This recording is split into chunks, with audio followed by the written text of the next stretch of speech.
The Philippines is a beautiful country with vibrant cities and stunning natural landscapes.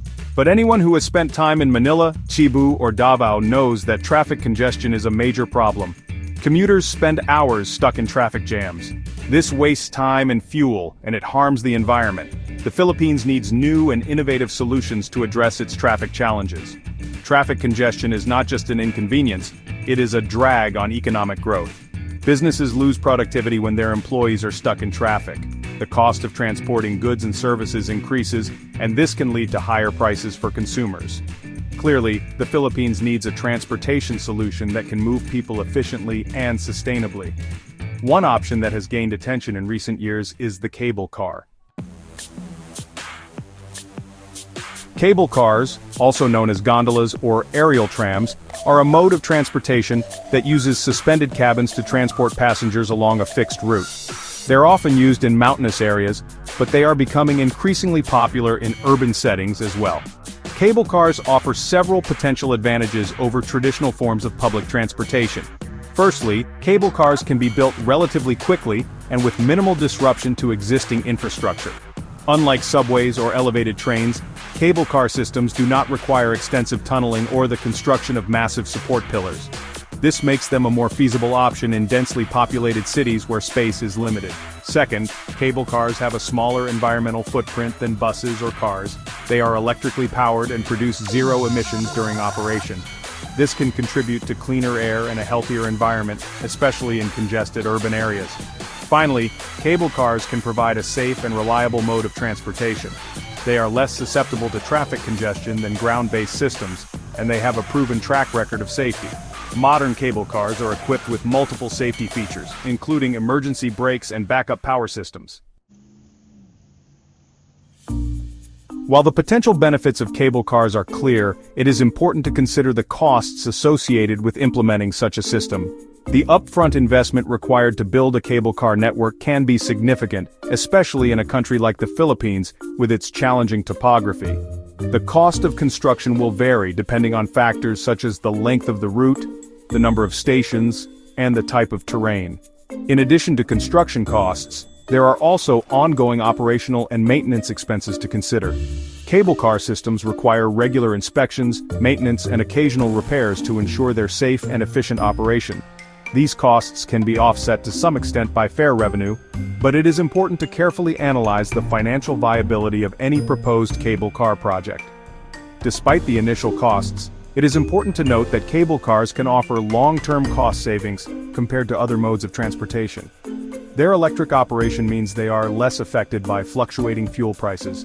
Their minimal impact on existing infrastructure can also reduce the need for costly road expansions or other infrastructure projects. One of the most significant advantages of cable cars is their potential to reduce air pollution. The Philippines, like many rapidly developing nations, faces challenges with air quality, particularly in its major cities. Traditional vehicles powered by internal combustion engines are a major contributor to air pollution, releasing harmful pollutants that can lead to respiratory problems and other health issues. Cable cars, on the other hand, are typically powered by electricity. This means that they produce zero tailpipe emissions during operation, making them a much cleaner alternative to buses, jeepneys, and private cars.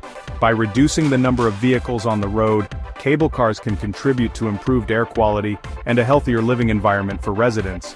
Furthermore, cable cars generate minimal noise pollution compared to other modes of transportation. The quiet hum of the cable car system is far less intrusive than the roar of traffic, creating a more pleasant and peaceful urban environment. This can be particularly beneficial in densely populated areas where noise pollution is a constant concern. Section 5. Connecting the commute. For a cable car system to be truly effective, it must be well integrated with existing public transportation networks. This means ensuring that cable car stations are conveniently located near other transit hubs, such as bus stops, train stations, or ferry terminals. Seamless transfers between different modes of transportation are essential for encouraging people to use public transit and reducing reliance on private vehicles. One way to achieve seamless integration is through the use of unified ticketing systems. This would allow passengers to use a single card or mobile app to pay for their journey on cable cars, buses, trains, and other modes of transportation. This would not only be more convenient for commuters, but also provide valuable data on passenger flow and travel patterns, which can be used to further optimize the transportation network. Moreover, careful consideration should be given to the design and location of cable car stations. Stations should be accessible to people with disabilities and provide clear signage and information displays. They should also be designed to accommodate passenger flow efficiently, with adequate space for queuing and boarding. Section 6. Uplifting communities. Beyond the direct benefits of reducing traffic congestion and improving air quality, cable cars can also have a positive social impact on the communities they serve. Cable cars can improve accessibility for residents in geographically challenging areas such as hilly or mountainous terrain. This can provide new opportunities for employment, education, and healthcare for those who previously had limited access. Furthermore, the construction and operation of cable car systems can create jobs and stimulate economic development. Local businesses may benefit from increased foot traffic near cable car stations, and the tourism industry could see a boost from this unique and attractive mode of transportation. However, it is crucial to approach cable car projects with sensitivity to the needs of local communities. Community consultations are essential to ensure that the proposed routes and station locations align with the needs and priorities of residents. Efforts should be made to minimize any potential displacement of residents or businesses during the construction phase. Section 7. Engineering the future of transit. The technical aspects of implementing a cable car system in the Philippines require careful consideration. Factors such as capacity, speed, maintenance requirements, and safety protocols must be assessed thoroughly to ensure the system's efficiency, reliability, and safety. The capacity of a cable car system is determined by the size of the cabins and the speed at which they travel. The Philippines, with its high population density, would need a system with a high capacity to handle the volume of passengers, especially during peak hours. The speed of the cable cars needs to be carefully balanced with safety considerations and the need to provide a comfortable ride for passengers. Maintenance is crucial for the safe and reliable operation of any cable car system. Regular inspections of cables, cabins, and other components are essential to identify and address any potential issues before they escalate into major problems. The Philippines would need to invest in trained personnel and equipment to ensure the proper maintenance of the system. Section 8. Safety first, passengers always. Safety is paramount when it comes to any mode of transportation, and cable cars are no exception. Modern cable car systems are equipped with multiple layers of safety features to ensure the well-being of passengers and minimize the risk of accidents. Cable cars are designed with redundant safety systems, meaning that if one system fails, there are backups in place to prevent an accident. For example, if the primary cable supporting a cabin were to break, a secondary cable would automatically engage to hold the cabin.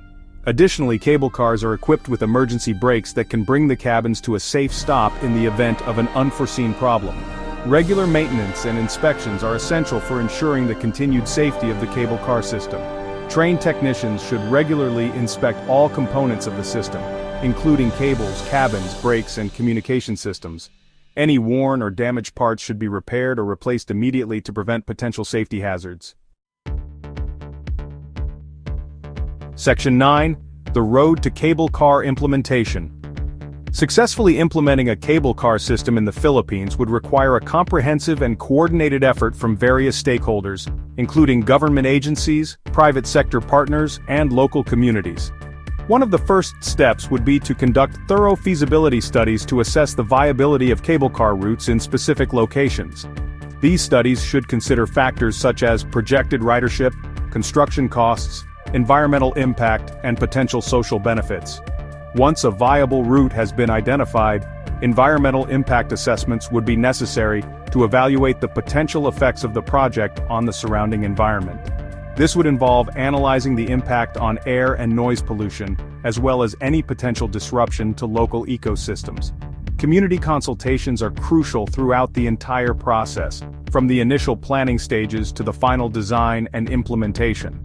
Engaging with residents and local businesses along the proposed cable car routes is essential for gathering feedback, addressing concerns, and ensuring that the project aligns with the needs and priorities of the community.